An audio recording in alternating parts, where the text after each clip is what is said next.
Good day everyone. Today we're going to report our topic about lesson 25, gender and labor.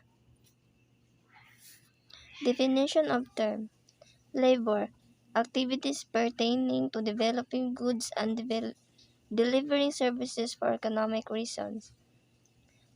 We know that labor is the effort that people contribute to the production of goods and services. And second one is workforce, a sectors in the population engaged in economics and productive activities. Isang sektor sa populasyon na nakikibahagi at mga aktibidad sa ekonomiya at produktibo. Lesson objective. This lesson discusses relationship of gender equality and labor. This also covers the policies on gender inequality in the labor market. Further, this module tackles the status of gender equality in the various sectors of the labor market. At the end of this module, you should be able to understand fully the relationship of gender equality and labor.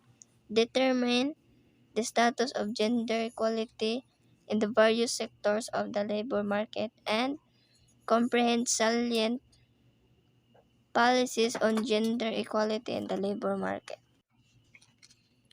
Introduction. Women face different constraints from men in the labor market. This is recognized in Republic Act 9710, known as the Magna Carta of Women, enacted in 2009. So, ang mga kababaihan ay nahaharap sa iba't ibang mga hadlang mula sa mga kalalakihan, lalong-lalo na sa mga trabahoon. So, in 2009, pinagtibay ang Republic Act 9710 o kilala bilang Magna Carta of Women. This act recognized that equality of men and women entails the abolition of the unequal structures and practices that perpetuate discrimination of inequality PCW 2010. In connection with employment, the Philippines Commission on Women, or we call PCW, indicates that the Magna Carta of Women will level the playing field by market production resources and economic opportunities equally able to for both men and women. So, kinilala ang batas na ito na ang pagkakapantay-pantay ng mga kalalakihan at kababaihan upang wala nang makakaranas ng pagkakadiskriminasyon, especially the women. So, dili raday sa gender ta magbase about sa kanang maka-feel tag or ranas og discrimination. Apil po di ay sa trabaho, labi na kung babae ka. Employment sectors, agriculture. Women's farmers do not have an equal opportunity to acquire land or register in their own name. They have fewer inheritance rights than male farmers, and land ownership is important not only to women's ability to earn income, but also as a source of empowerment and autonomy within the household. Their lack of land also affect their ability to gain access to credit. So, ang mga babaeng magsasaka ay walay right makakuha og kaugalingong nilang yuta o iparehistro sa ilang ngalan or sa kanang kinatawag nila nga titulo.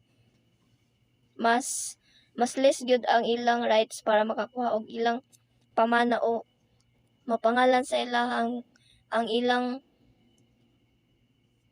habilin sa ilang mga ginikanan kaysa mga kalalakihan. So mas pabor jud sa una ang kaning mga lalaki about sa mga nga nabutang. So women are also hindered in their access to extension services, skill development, including training in management and marketing skills, and improved farming equipment.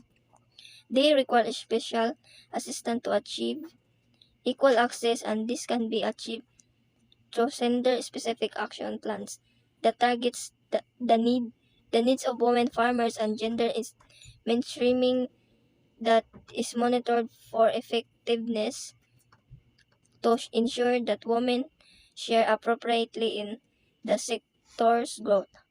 Ang mga kababaihan ay nahahadlangan din sa kanilang pag-access sa mga serbisyo ng extension like sa pag-unlad ng mga kasanayan, kabilang ang pagsasanay sa mga kasanayan sa pamahala at pag-marketing. Yes, need yun mapalawak ang knowledge or kakayahan about ingani or business, labi ng babay ang manage or dapat they know the marketing management. Need nila ang special na tulong upang makamit or makuha ang pagpantay na pag-access, at ito ay maaaring makamit sa pamamagitan ng mga plano ng aksyon na particular sa kasarian na nagtatarget sa mga pangangailangan ng kababaihang magsasaka, at pag-usad ng kasarian na sinubaybayan para sa pagiging epektibo upang matiyak na ang mga kababaihan ay nakikibahagi ng naangkop sa paglago ng sektor. Industry and manufacturing. The number of women working in economic zone is estimated to represent 64% of total employment and may be much higher in some industries such as electronic and apparel. World Bank 2011. Women's share of employment in the export processing zone is much greater than women's share of the labor force as a whole, and the condition of employment are of concern. This report suggests that working and living conditions are poor, that women find it difficult to obtain work while pregnant and after the birth of their baby, and the unionization is uncommon. 64% bilang ng mga kababaihan na nagtrabaho sa economic zone kuno is 64% ang kabuuang trabaho, at maaaring mas mataas sa ilang industriya gaya ng electronics at apparel. Ang bahagi ng kababaihan sa trabaho sa mga lugar na nag-process ng export ay mas dako kaysa bahagi ng mga babae na kabubuang lakas ng paggawa. So, the manufacturing industry is the sector of the economy that produces finished product.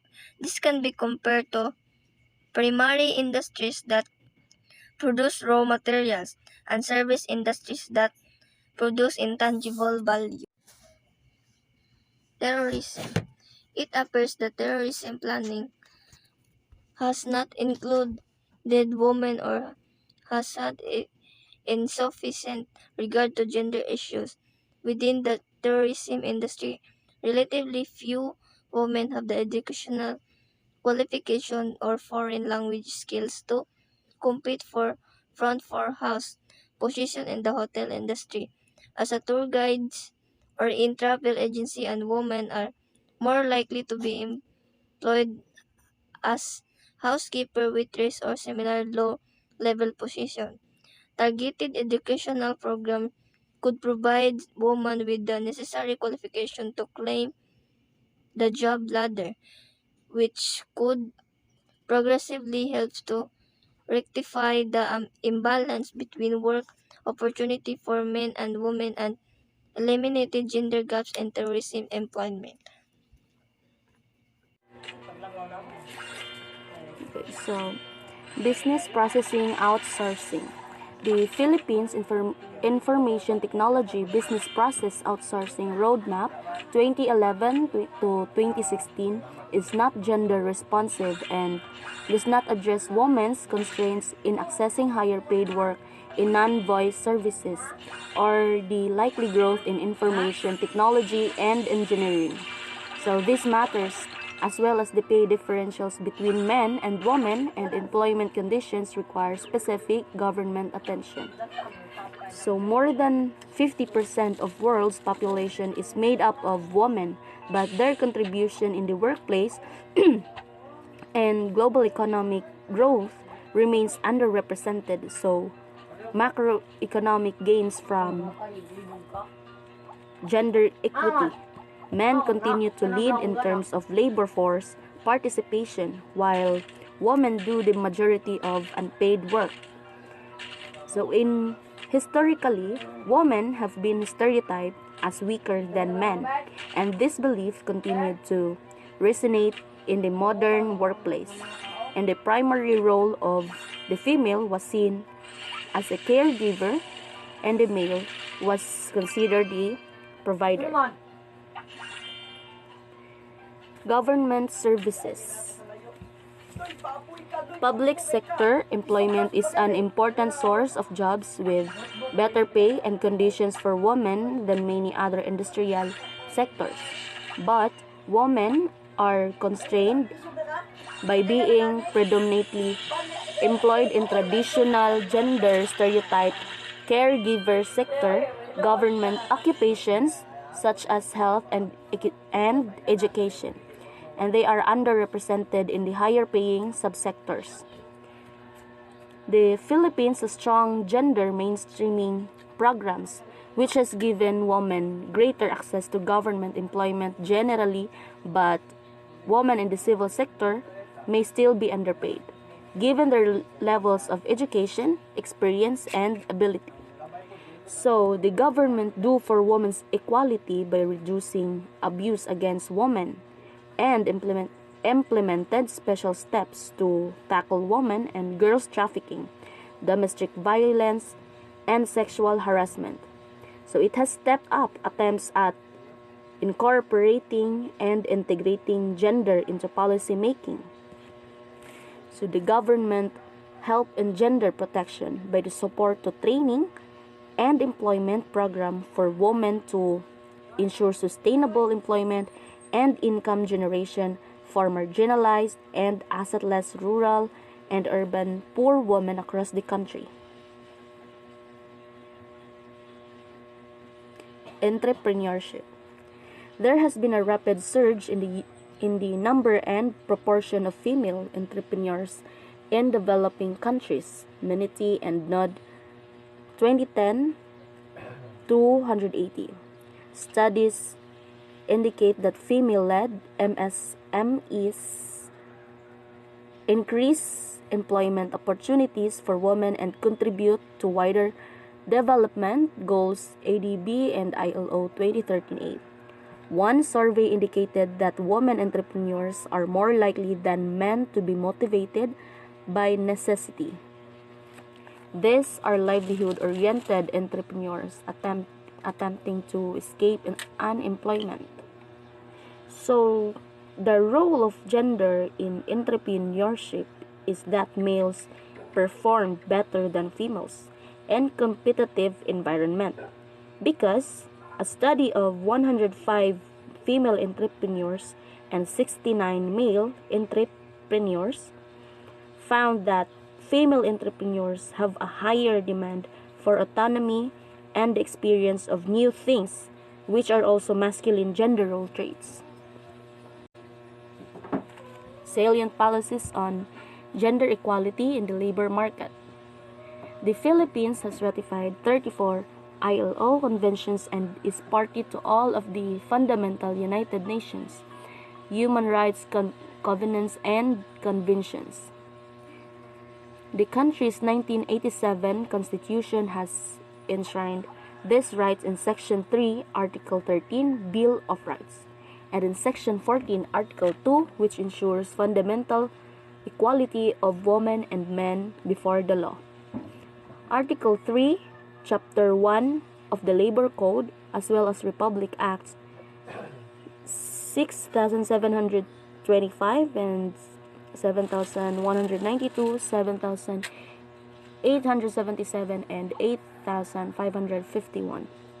All provide for fundamental human rights protections, including anti-discrimination provisions, and they ensure fundamental equality, prohibition of sexual harassment, and temporary special measures.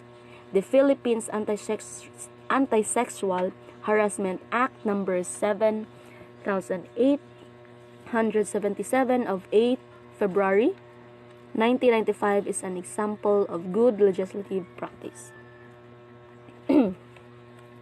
The Magna Carta of Women, Republic Act 9710, is an overall legislative framework that articulates the specific rights, needs, and support required by women in their general and working lives. Although the Magna Carta of Women provides a good legislative framework, the complaints system is confusing even if they do. In 2012, the Philippines became the first country in Asia to ratify the ILO Domestic Workers Convention 2011 number 189. In early 2013, President Aquino also signed a new law, Republic Act 10,361, known as the Batas Kasambahay, Domestic Workers Act, in order to better protect this large group of mostly young female workers. So, gender equality prevents violence against women and girls. It's essential for economic prosperity. So, societies that value women and men as equal are safer and healthier because gender equality is a human right. So having equality is so important because they ensure that people are treated as equals and that people get the dignity and respect they deserve, and their differences are celebrated. Women and men have equal conditions for realizing their full rights and potential to be healthy, contribute to health development, and benefit from the results. So the objective of gender policy is to reduce gender inequalities so that all women and men, girls and boys are able to move out of poverty and to achieve improved and sustainable livelihoods. And also, gender equality is important in the workplace because it is fair and the right thing to do, but it is also linked to a country's overall economic performance. In summary, so gender equality and labor market are very important principles and are related to one another. Gender equality is not properly implemented in the labor market, as women still are treated with disfavor and discrimination. Policies are in place to address gender inequality, but still the issue persists and prevails even up to present.